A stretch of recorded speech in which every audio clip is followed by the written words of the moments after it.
Soror, Encuentro Feminista. Y nuestro castigo es la violencia que ya ves. Bienvenidas y bienvenidos a tu programa Soror Encuentro Feminista. Recuerda que este programa se transmite los jueves a las 7 de la noche y los domingos en su repetición a las 11 de la mañana por esta tu estación www.radiouta.com. También los domingos a partir de las 11 de la mañana estamos en el canal de YouTube de Soror Encuentro Feminista a partir de las 11 de la mañana. Bueno, pues recibimos con gusto a Rayis O'Neill. ¿Cómo está, Rayis? En esta ocasión damos continuidad a la charla anterior, donde venimos hablando sobre discapacidad, inclusión social, política pública y política social. ¿Cómo está, Rayis? Hola, Toika, buen día. Pues muy contenta de poder estar invitada de nuevo aquí y motivada de que podamos compartir información de valor sobre este tema de la inclusión que sabemos o quisiera que nos lleváramos ese mensaje que no nada más va a beneficiar a las personas que vamos a incluir, en este caso que hablaremos sobre personas con discapacidad, sino también la inclusión pues va a mejorar la calidad de vida de las sociedades y de las personas en general, ¿no? Puede beneficiarnos a todas y a todos. Así es. Es esta inclusión que es para todos y todas y que quienes principalmente se ven afectadas para bien, o sea, beneficiadas, son las personas con discapacidad, pero también su primer entorno, que es la familia, y luego el siguiente entorno, que es la comunidad, y etcétera. Claro. Rayis, pues como siempre, es un gusto tenerte por acá, nos encantas tú, tu persona, pero los temas que nos traes sobre todo son de gran utilidad, de mucho, las personas, el público nos preguntan que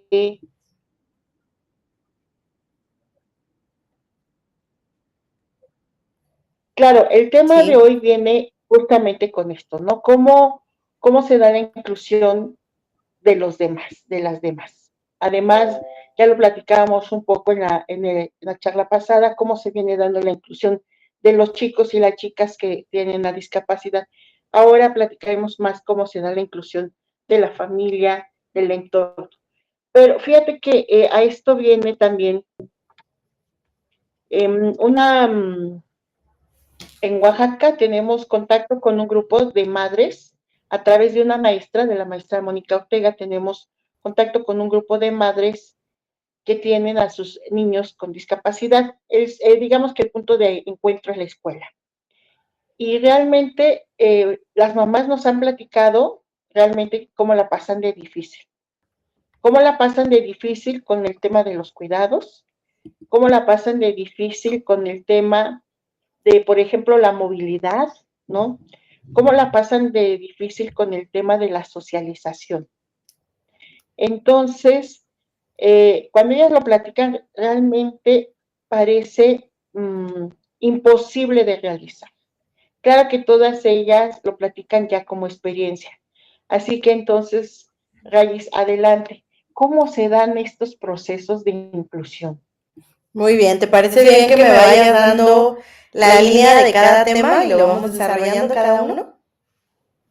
Sí, fíjate que primero a mí me gustaría platicar sobre las mamás. ¿Cómo las mamás reciben la noticia? ¿No? ¿Cómo reciben a su pequeño, a su pequeña? ¿Cómo van imaginando que va a ser su vida? Digo, el hecho de ser madre, para muchas mujeres, y bueno, esto está documentado, para muchas mujeres, al momento de que nace el bebé se les cierra el mundo, ¿no? Dicen, ay, ¿ahora qué hago? ¿Cómo lo voy a atender? Claro que algunas cuentan con redes de apoyo, etcétera, pero en principio es el ver al nuevo bebé, al nuevo integrante de la familia es como un poco shock. ¿Cómo voy a Sí, atenderlo? ¿Cómo lo voy a resolver? Sí, bueno, adelante. les cuento. Entonces, Sí, Justamente importante comentar, cuando una madre está gestando o va a recibir un bebé, cuando le preguntan que qué espera que sea o qué desea que sea, ¿qué es lo primero que una mamá dice? ¿Qué viene a tu mente, Toika? cuando está gestando, uy, y cómo dicen socialmente que es la felicidad y que es Sí, un orgullo y decir, ay, wow, ¿no? Voy a ser mamá. Esta es la cuestión social, pero en la cuestión individual, las mamás dicen o decimos, ¿y ahora qué voy a hacer? ¿Cómo lo voy a hacer? ¿Cómo lo voy a resolver? y sabes que cuando de repente alguien se acerca y les dice, felicitaciones, tu bebé, ¿qué va a hacer? ¿Qué quieres que sea? Las mamás regularmente responden y que en el público nos digan si sí o si no, lo que sea, pero que venga bien. Venga bien, ¿Te sí, ha tocado que escuchar venga eso? bien. Sí. Uy, sí, Regularmente, siempre, claro. cuando hay una gestación y le preguntan, oye, ¿ya saben qué va a hacer? ¿O tú qué quieres que sea? La mamá dice, lo que sea, pero que venga bien. Entonces, ya Sí, desde ahí, quienes nacemos con una discapacidad, venimos a representar un duelo de lo mínimo esperado de un bebé, que es que venga bien. Porque nacemos ya con una situación de vida que socialmente se entiende que no está bien, porque hay un desequilibrio. Nace con una discapacidad que no sé si ya lo he mencionado, pero lo retomo. Una discapacidad es el resultado de un cuerpo con deficiencias en su funcionalidad más su interacción con el entorno. Entonces, ya viene una discapacidad que es un cuerpo con deficiencias. Y van a ser en un entorno que le va a permitir o no ejercer sus plenos derechos. Entonces, al venir con una discapacidad, este bebé ya trae un duelo a la madre y la familia que lo único que esperaban era que viniera bien. ¿Va? Entonces, es un duelo sí, fuerte, es un duelo importante porque las mamás se imaginan a un bebé saludable, que va a poder hacer todas las actividades. Quizás hay quienes ya le consiguieron las clases hasta los 5 años y resulta que este bebé no va a poder realizarlas de la manera en la que esperan. Entonces, es un duelo fuerte y como tal un duelo tiene diferentes etapas. Algunas de ellas las puedo mencionar, que son eh, la parte de no poderlo creer, que es el shock. O sea, primero el no poderlo creer, no puedo creer que así venga mi bebé. ¿Qué hice? Viene la culpa, viene ¿qué hice? Yo lo provoqué, debí tenido cuidados distintos. Viene también el enojo, el por qué a mí, si yo tenía todo para este bebé y no lo puede aprovechar tal vez, por qué a mí, si hay otras familias que ni los quieren. O sea, viene una parte del enojo también, viene frustración, viene la nostalgia, la tristeza de pensar que su bebé no va a tener las mismas posibilidades que esperaban. Entonces viene todo esto, ¿no? Entonces viene una etapa de duelo y el duelo naturalmente mínimo debe durar 3 meses. Entonces imagínate que aquí arriesgamos a la mamá a una depresión postparto. De ahí, pues vienen estos 3 meses. Si dura más tiempo, pueden ser hasta los 2 años. Un duelo de N tema puede durar 2 años. Si ya dura más de 2 años, es urgente buscar ayuda, que en el caso de un duelo es lo que se recomienda, pero yo creo que en el caso del nacimiento de un bebé con discapacidad es buscarlo inmediatamente, porque muchas veces esta negación, este sufrimiento, este dolor, lo único que provoca es que el bebé pierda oportunidad de trabajo, oportunidad de trabajo, me refiero a trabajarle físicamente, apoyarle físicamente, desarrollarle sus pequeñas capacidades rápidamente, porque como bien sabemos, entre más pequeños somos, más posibilidades tenemos de esta plasticidad neuronal y de estas oportunidades de crecimiento y de desarrollo. Por ejemplo, yo te cuento, yo nací sin sensibilidad, movimiento ni fuerza de la cintura para abajo. O sea, yo solamente la mitad del cuerpo la sentía, la movía y tenía fuerza. Actualmente, con base a la terapia que tuve desde el inicio de ser una bebé de brazos, pues bueno, ya ahorita yo siento hasta las rodillas. Yo lo que no siento es pantorrillas o pies, ¿sale? Entonces, todo eso a mí me ayudó a ganar fuerza, a ganar sensibilidad. No camino, soy usuaria permanente de silla de ruedas, pero tengo una calidad de vida y soy independiente, puedo vivir en mi departamento, tengo mi mascota, salgo con mis amigos, me traen a mi sobrina a cuidarla. Soy una persona independiente, me baño sola, me cambio sola, cosas que no todas las personas logran hacer. Entonces, es importante esta estimulación que la van a poder tener si los padres van a terapia. Si los padres aceleran de alguna manera su proceso y se acompañan. La discapacidad no es nueva, la discapacidad acompaña a la sociedad, a la civilización. Hay vestigios de personas de la prehistoria, de cuando habían mamuts, dinosaurios y otros animales fantásticos, de personas en cavernas, Toica, de esas personas que solo vivían 15 años porque eran devoradas o se enfermaban por alguna situación y ahí se encontraron huesos junto a estas personas de 15, 12 años, que era el promedio de vida en la prehistoria, junto con huesos de personas de 30 años, con fracturas o con mutilaciones en hueso. ¿Qué quiere decir? Esta era una discapacidad adquirida, sí, pero también quiere decir que ya existía un sistema de cuidados y que esas personas, al ser cuidadas por su tribu, por su comunidad o como sean denominadas en diferentes países, bueno, incluso alcanzaban el doble de la esperanza de vida por los cuidados que les daban. Hay personas, hay estos esqueletos sin dientes, que también imagínate sin dientes, o sea, era algún tipo de limitación a final de cuentas del cuerpo. También con ciertas deformidades, por darles una etiqueta, óseas. Entonces, existía ya la discapacidad y los cuidados apoyaban a que estas personas vivieran más. Entonces, con los correctos cuidados, podemos tener mejor calidad de vida, esperanza de vida más larga. Esto hablándote de una cuestión prenatal y postnatal. Sí. Fíjate, Reyes, se me viene a la mente ahorita que mencionas esto,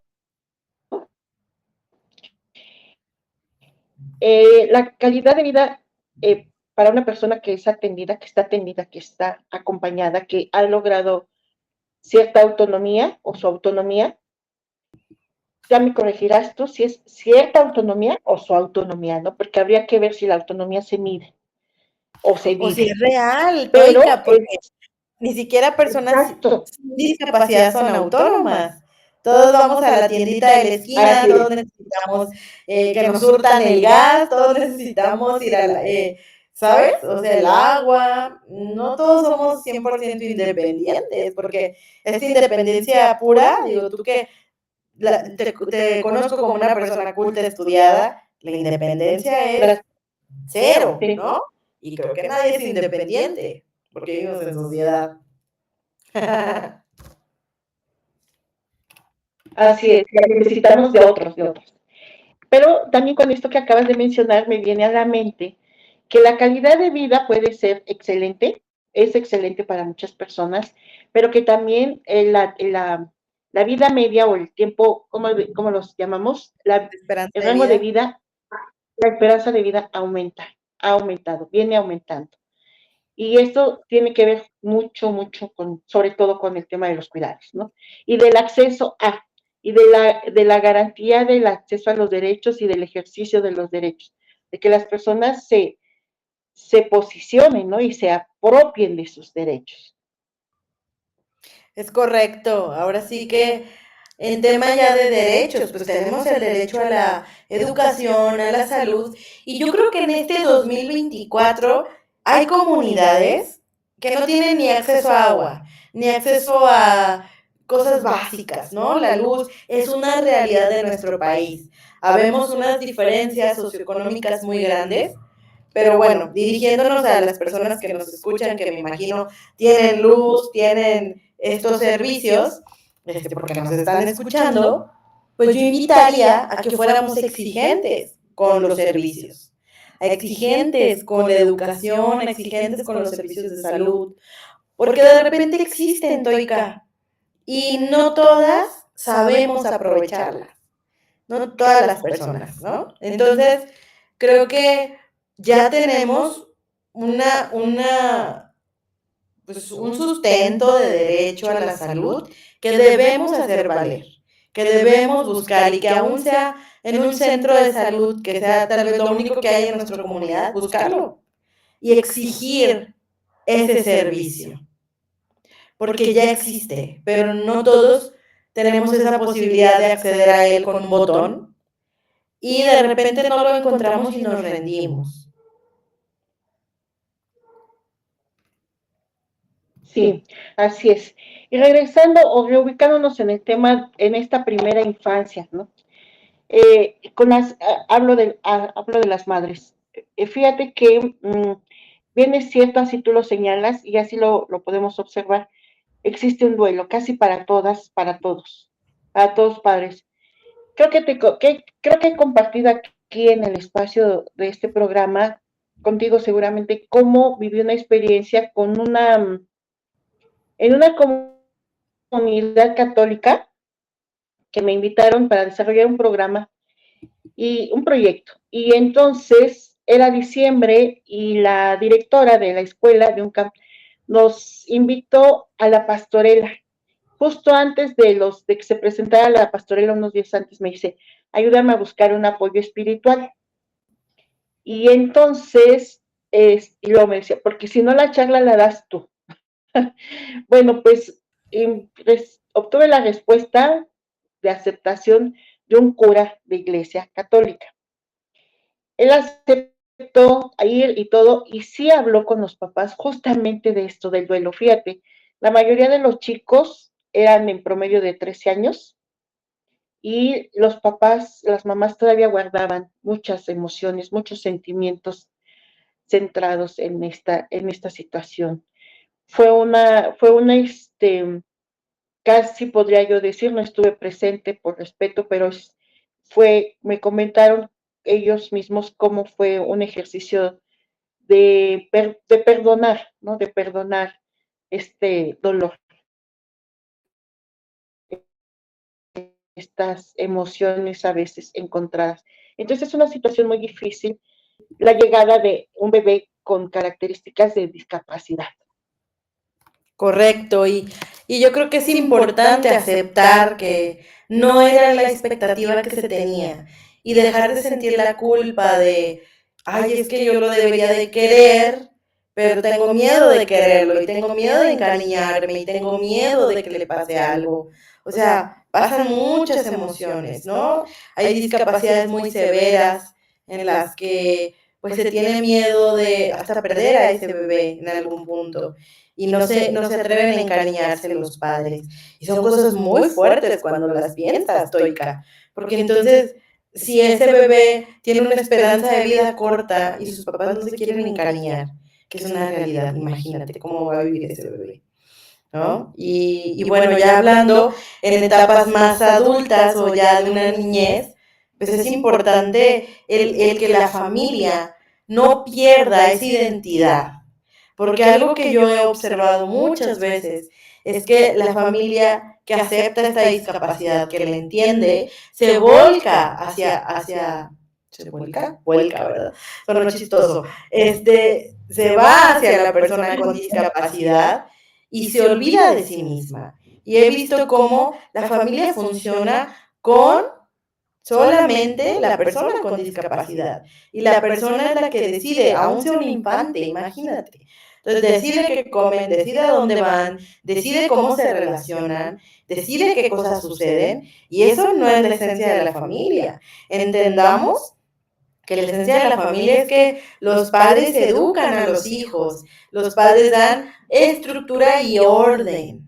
Para mí una familia tiene ese propósito, dar orden y estructura a ese bebé, a ese niño o niña. Entonces, es importante que la familia no pierda su identidad, que los padres puedan seguir teniendo sus metas, sus sueños de manera individual, que eso debe de suceder en todo matrimonio o en toda relación, y aparte como padres, juntos, hacer un buen equipo, porque de repente, bueno, sabemos que estadísticamente hay más cuidadoras de estos niños que cuidadores varones, ¿no? Entonces, estas cuidadoras de repente se salen de trabajar por la misma necesidad de la discapacidad o por la severidad de la discapacidad, y no nada más eso, dejan de ver a sus amistades, dejan de socializar con sus familias, dejan muchas cosas y se convierten en las cuidadoras.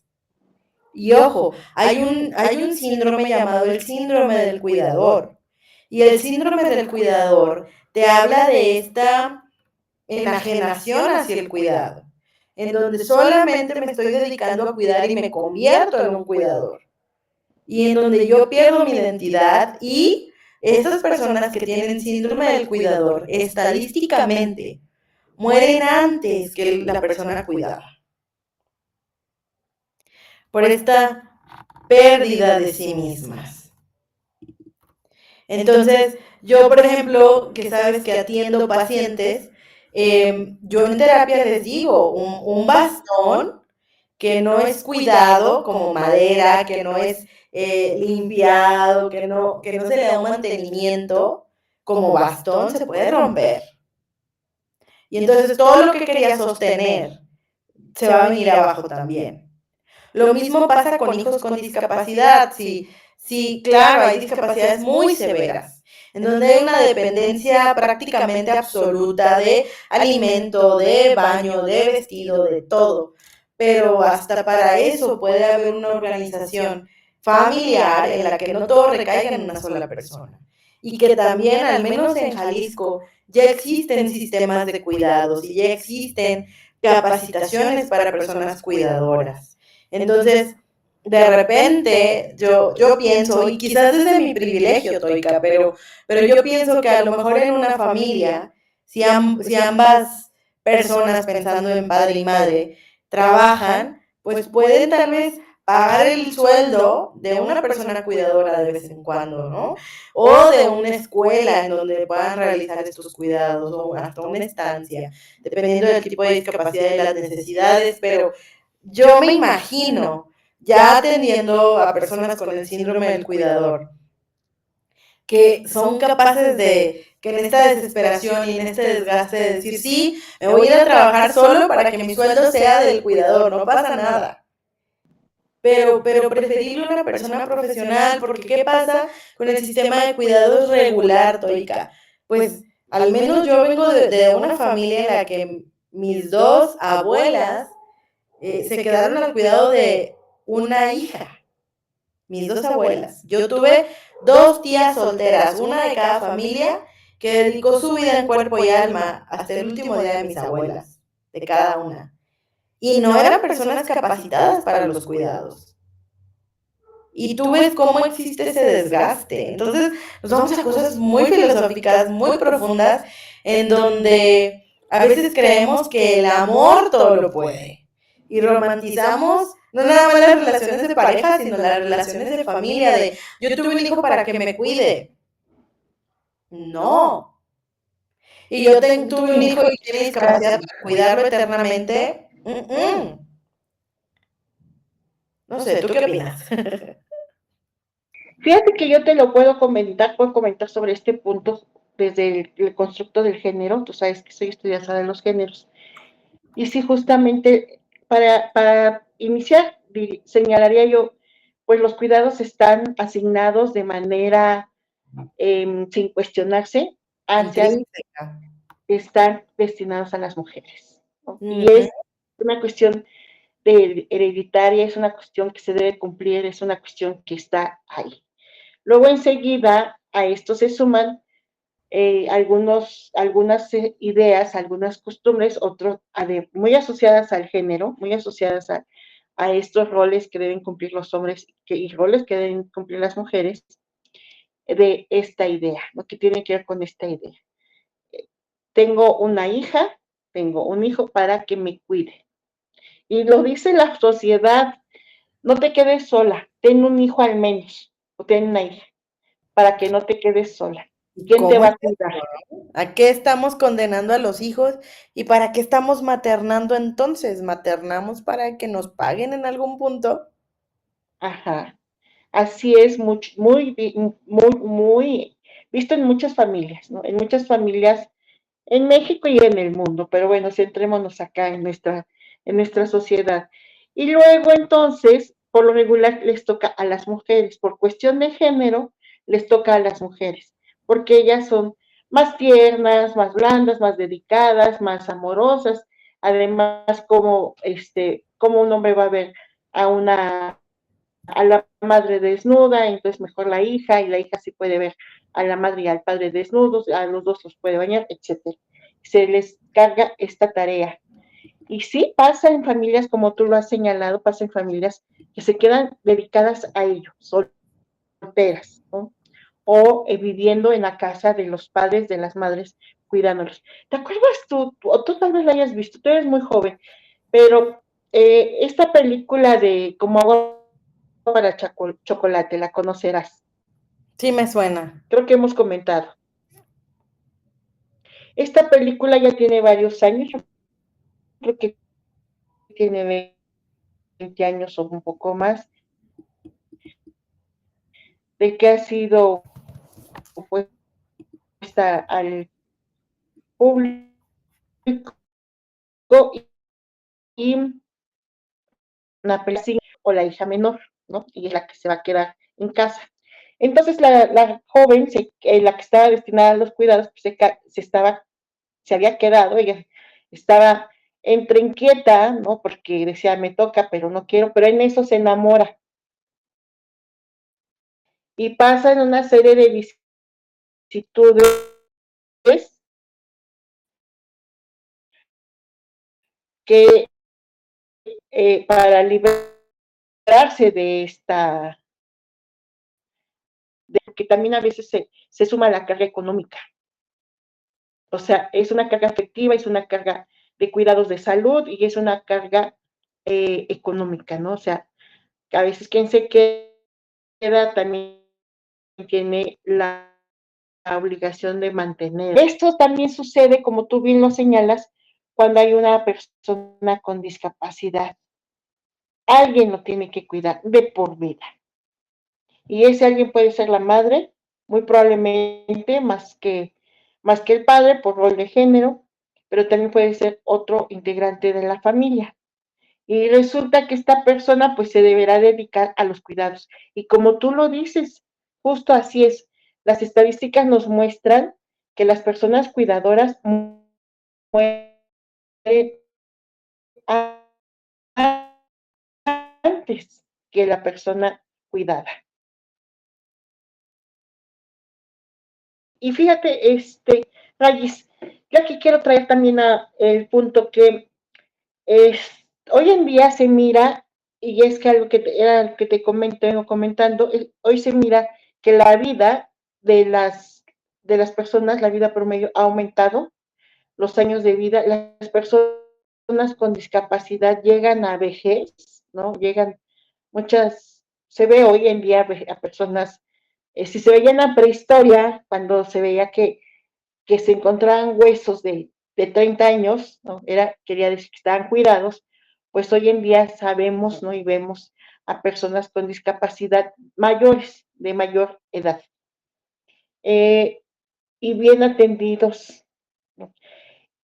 Lo que sí es importante recalcar este reconocimiento, ¿no? O sea, quienes dedican principalmente a los cuidados son las mujeres, en principio la madre, porque como tú lo dices, en Jalisco sí ya hay sistema de cuidados, ya hay ciertas acciones de cuidados, pero en el resto del país nos hacen falta.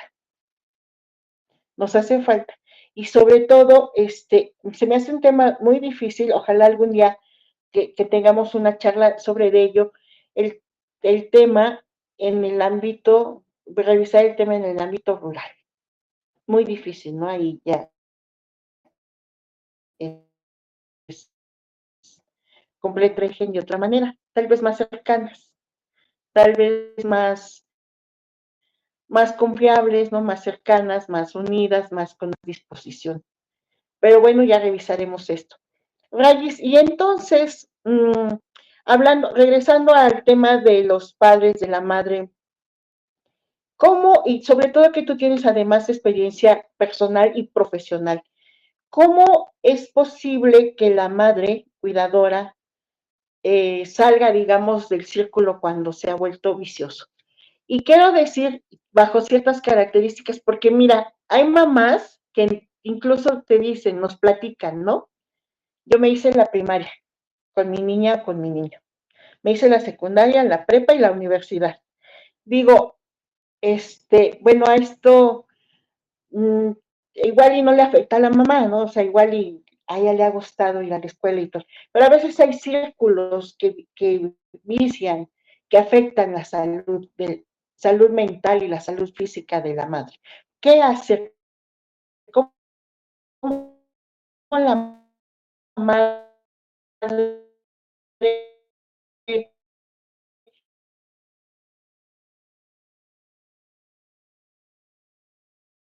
sí, Rayis, entonces, ¿cómo la mujer se puede, la madre, sobre todo cuando es la madre la cuidadora, cómo voltear a verse? ¿Por dónde mirarse, vamos, no? Cuando ella está inmersa ya en esto.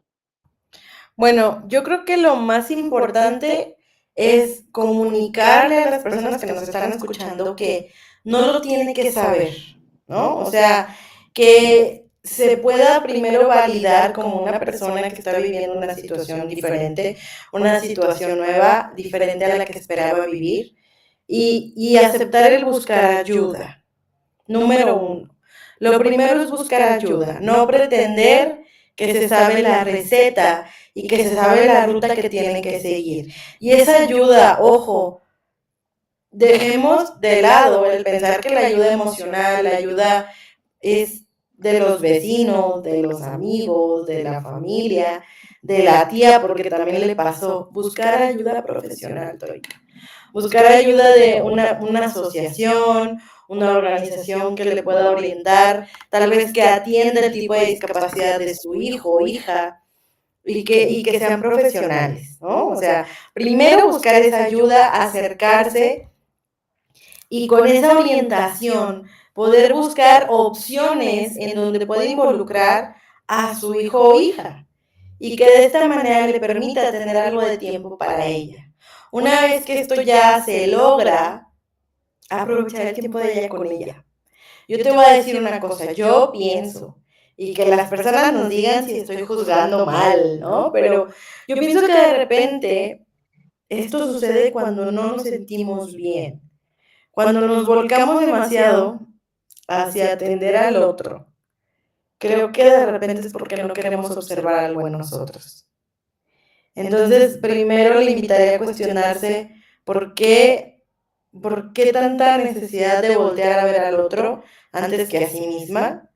Y si esto le resulta complejo, pues buscar ayuda para saber qué está sucediendo, ¿no? O sea, vamos hablando del ejemplo de cuando te subes a un avión. Cuando te subes a un avión, te hablan de la seguridad en el avión y te hablan de que si quieres salvar a alguien, primero tú te pongas a salvo. Entonces, una regla general de la asistencia al otro, de la ayuda al otro y del cuidado al otro es primero cuidarme a mí. Entonces, que cuiden esa parte. Yo fácilmente les menciono eso, ¿no? Buscar una asociación. Sí. Fíjate que me gustaría hacer una encuesta, un día lo voy a hacer, espero, ¿no? En el avión, cuando la gente recibe las instrucciones y le dicen, colóquese usted primero la mascarilla, colóquese usted primero el chaleco, me gustaría preguntar qué piensa, ¿no? ¿Qué cree que así debe ser? Porque la mayoría, te juro, tengo casi la idea de que te juro que la mayoría piensa que qué mal plan, porque primero hay que ayudar a los demás. Pasó cuando en este accidente que hubo previo a las elecciones, corren todo mundo, ¿no? Y critican justamente al candidato que corrió.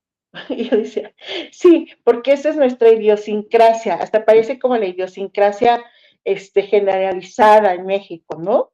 De que cómo corre, sí, pero cómo logra ayudar a alguien si se le cae encima. Si él corre, Exacto. se salva, pues regresa a ayudar, ¿no? A ver qué pasó, ¿no? Qué barbaridad, de veras, muy criticado a nivel nacional, por los medios, tal. De veras, Rayis, esto es tan real, por eso yo te quiero pedir que entre que hables un poco más de la culpa, de este sentimiento de culpa. Claro, pues es que es parte del duelo. En las etapas del duelo tenemos la culpa como uno de los protagonistas. Entonces la culpa es natural, la culpa nos acompaña. Y la culpa, digo, tú que tienes tantos estudios, viene de la religión. Y no hablando de bien o mal de una religión, ¿no? Nos sentimos culpables porque alguien más se sacrificó por nosotros y debido a esa culpa debemos funcionar con culpa. No con gratitud, no con otra cosa. Al menos a mí me educaron con culpa, ¿no? De por mis pecados. Sucedieron tantas cosas. Y no critico la religión. Estoy bastante adentrada en la religión, ¿no? Pero siendo analíticos, ¿no? Siendo nada más descriptivos. La culpa y el victimizarnos también es parte de nuestra cultura, ser las víctimas. Lo vemos hasta en las novelas, lo vemos en los discursos de adelante, todo, el sufrimiento. Entonces, es parte de esta educación no dictada, pero sí muy enseñada, ¿no? Sí, así es.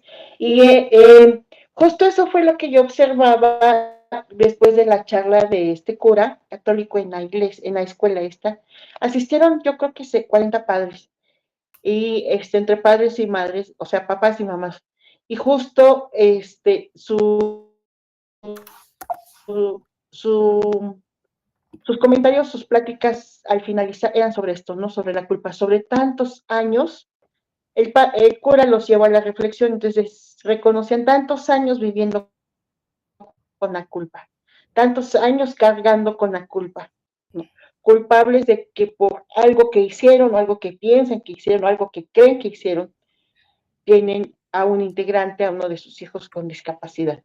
Y déjame decirte que los chicos y las chicas que estaban en esta escuela, sus discapacidades tenían que ver más con cierta cuestión más del tipo neurológico, ¿no? Del tipo psicológico, etcétera, porque pues tenían autonomía corporal, autonomía en sus funciones, ¿no? Incluso para comer, para asearse,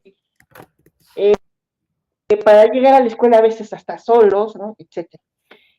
Pero cómo vivimos al menos estas dos con estas dos creencias tan fuertes, ¿no? Tan fuerte, con tanto dolor. Y tan La culpa, arraigada. así es, tan arraigadas. Rayis, fíjate que te quiero preguntar, porque ya nos han preguntado también, que si nos comentas un poco más sobre tu vida profesional, si tú quieres también comentarnos un poco más sobre tu vida personal, porque finalmente pues eres un ejemplo, ¿no? Un ejemplo de trayectoria.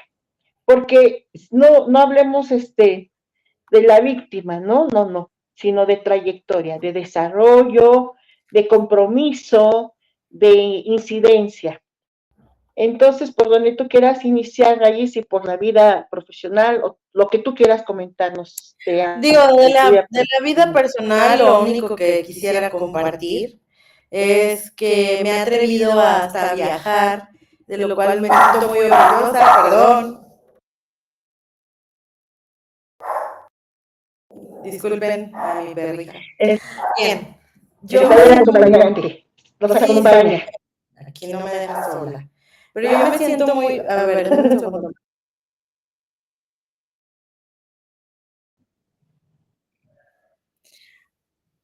Bueno, sobre la vida personal lo que me gustaría compartir es que he sabido como sortear los retos, he soñado, o sea, yo sí creo mucho en que la vida es como una heladería y que tú eres una persona con el dinero suficiente para comprarla toda, pero necesitas saber bien qué quieres para comprar los helados correctos. Entonces, siempre he tenido metas, siempre me he puesto hacia dónde quiero ir.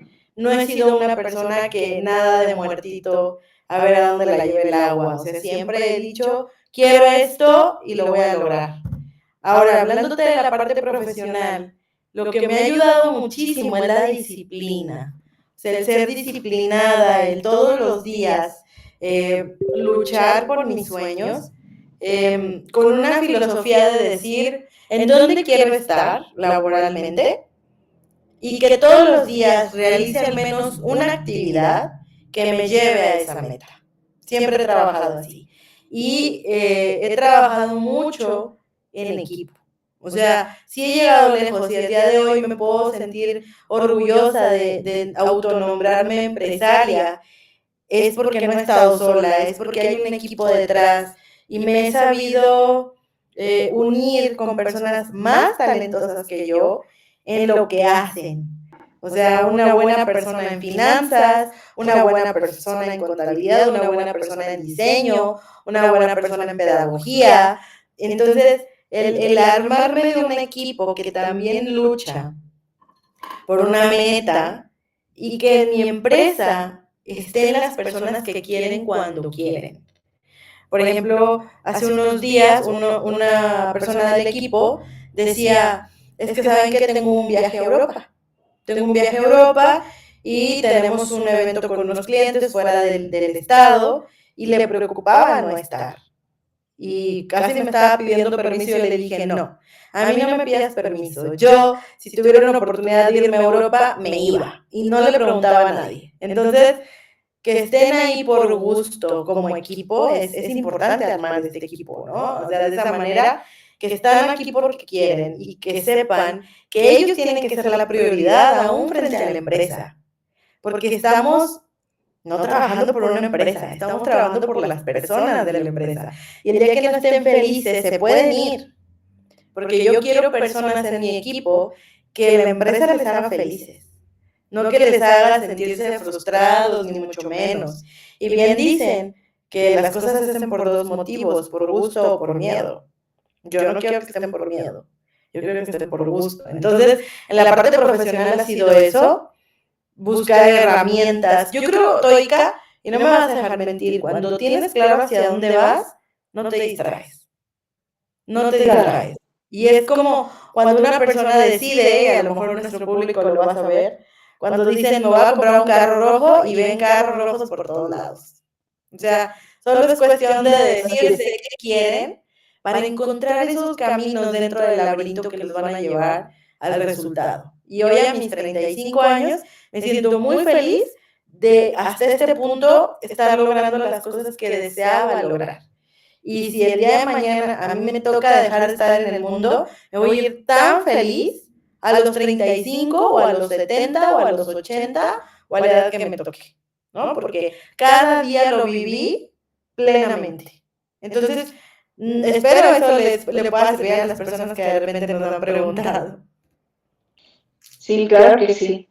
Y entonces, en tu vida profesional, además eres empresaria, pero tienes tu consultorio particular. Sí, atiendo consulta 100% virtual.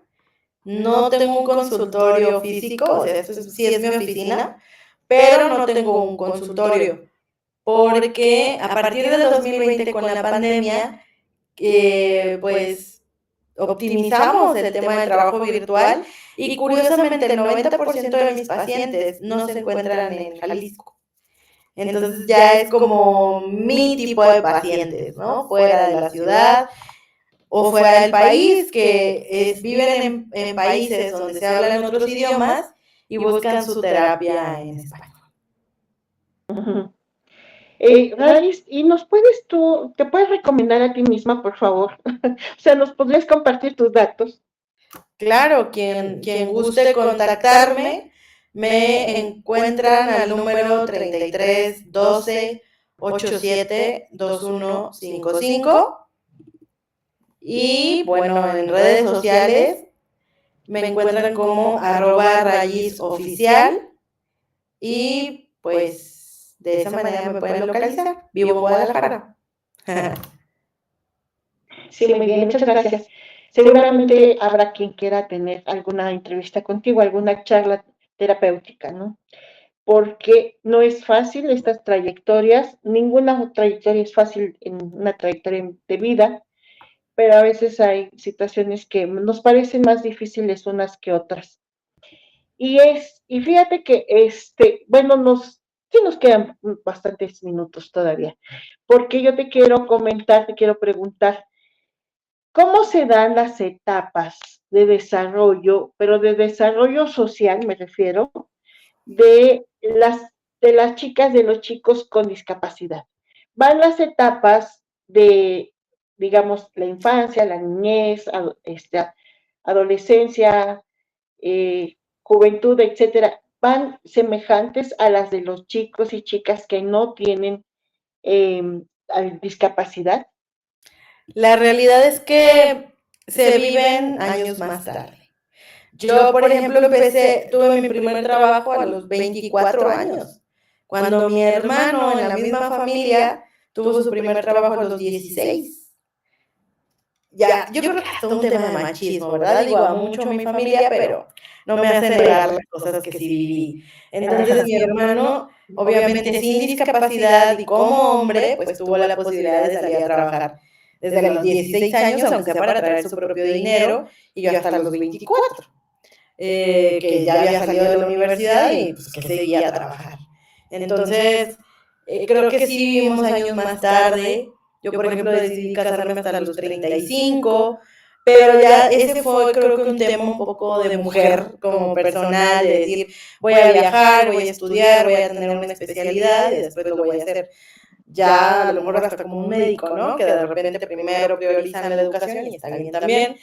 Pero creo que al menos en el tema social, pues sí empezamos un poco más tarde. También mis primeras salidas fueron hasta los 15 años, o sea, hasta los 15 años yo salí.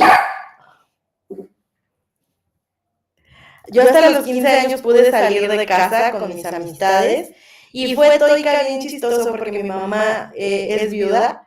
Ella enviudó cuando yo tenía 7 años. Entonces, imagínate, ella enviuda, yo de 7, mi hermano de 5, y pues se vuelve una mamá muy enfocada a nosotros, pero también sobreprotectora. Entonces, yo a los 15 años, pues yo ya tenía las fiestas de 15 en la escuela y no me daban permiso de ir a nada.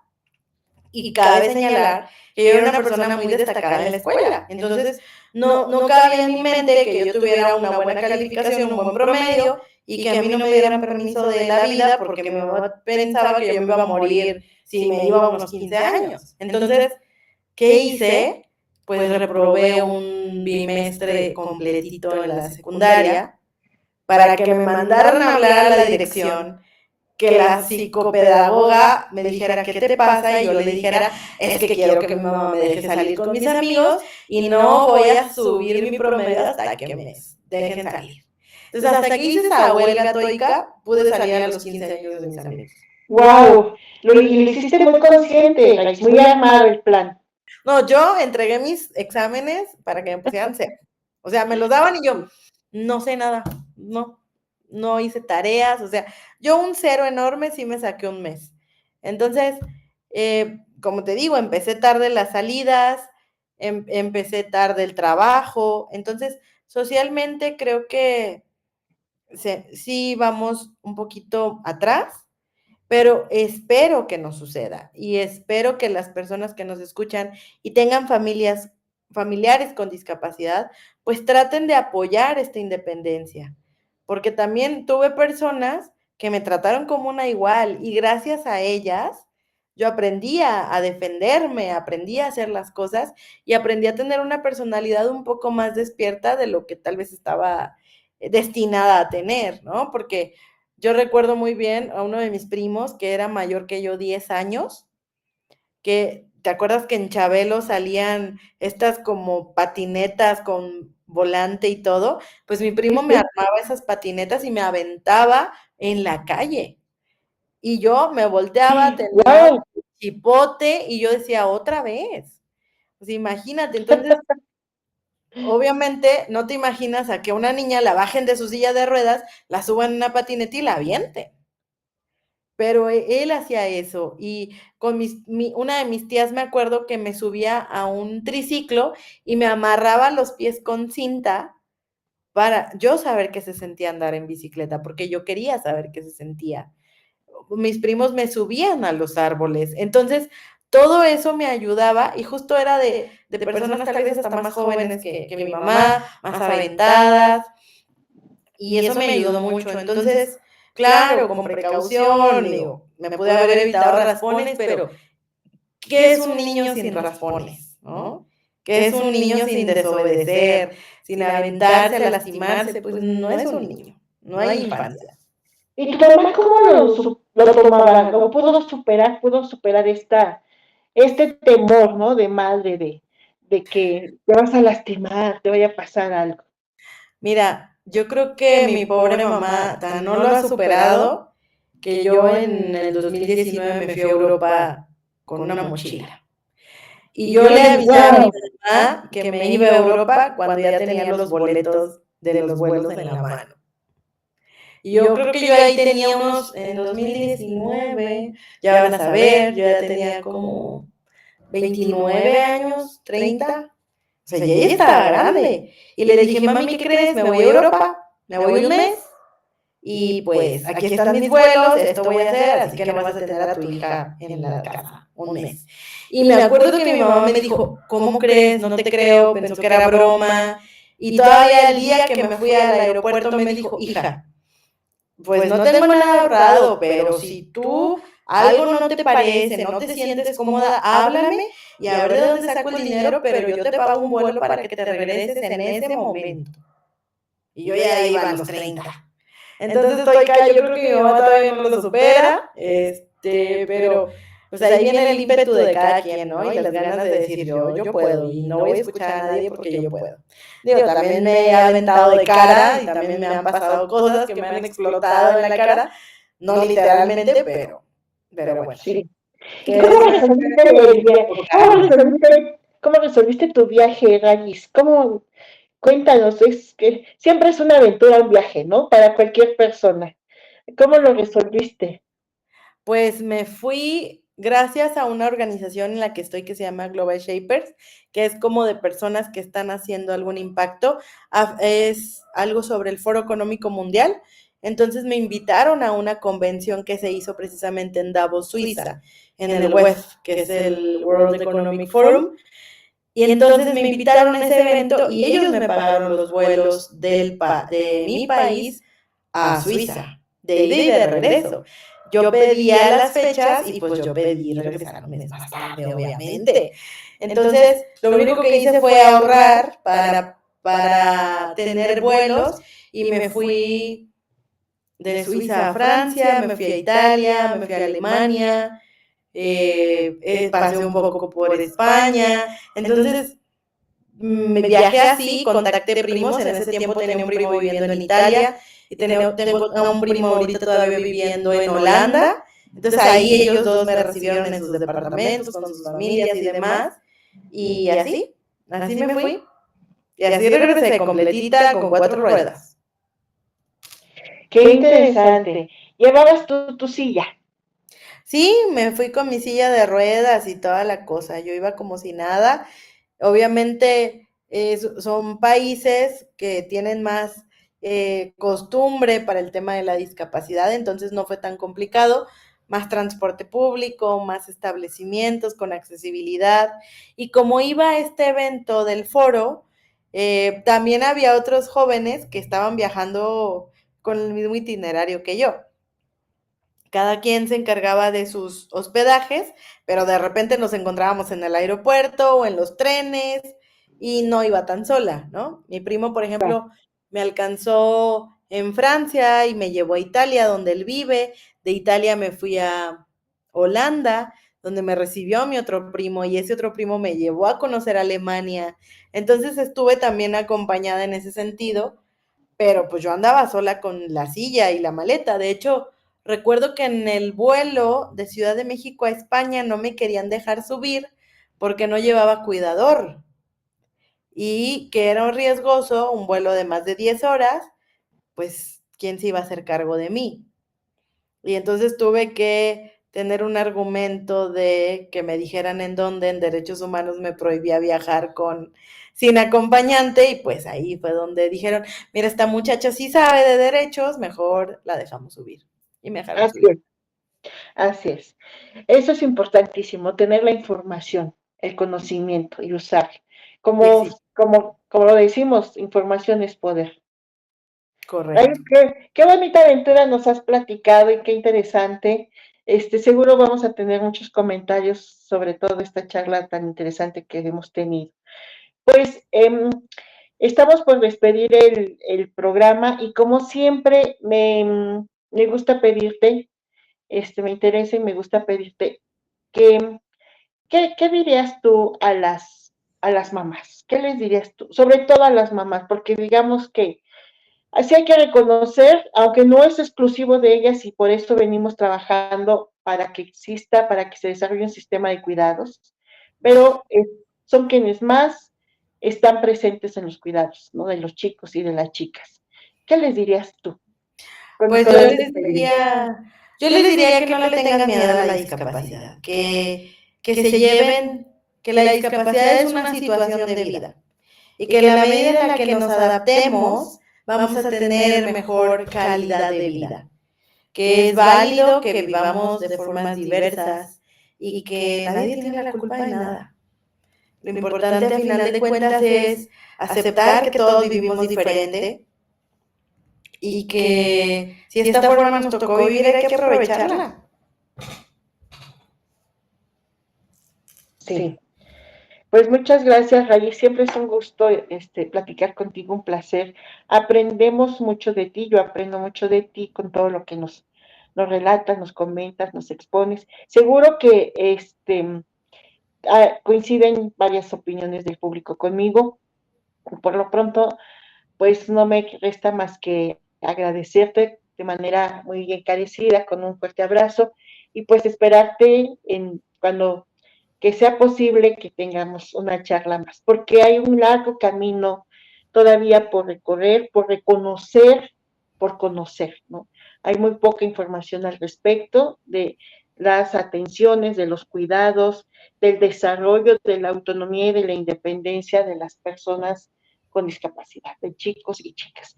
Así que entonces, Rayis, pues eres nuestra invitada, siempre te vamos a estar invitando. Muchas gracias. Gracias, Toika, y gracias a todos. Pues a ti, Rayis, con mucho cariño. Agradecemos a nuestro público que nos sigue semana a semana, la audiencia que han mantenido en este programa y les esperamos en el siguiente. Recuerden que este programa se transmite los jueves a las 7 de la noche por www.radiouta.com y los domingos a las 11 de la mañana en su retransmisión por esta misma estación, www.radiouta.com. Así también, a partir de las 11 de la mañana, pueden mirar este programa en YouTube, en Soror Encuentro Feminista. Pues bien, nos despedimos del equipo técnico de Carla Arredondo, nuestra directora, de Paris Paredes, productor de este programa, y en la voz se despide Toika. Rayis, con un abrazo y hasta pronto. Gracias.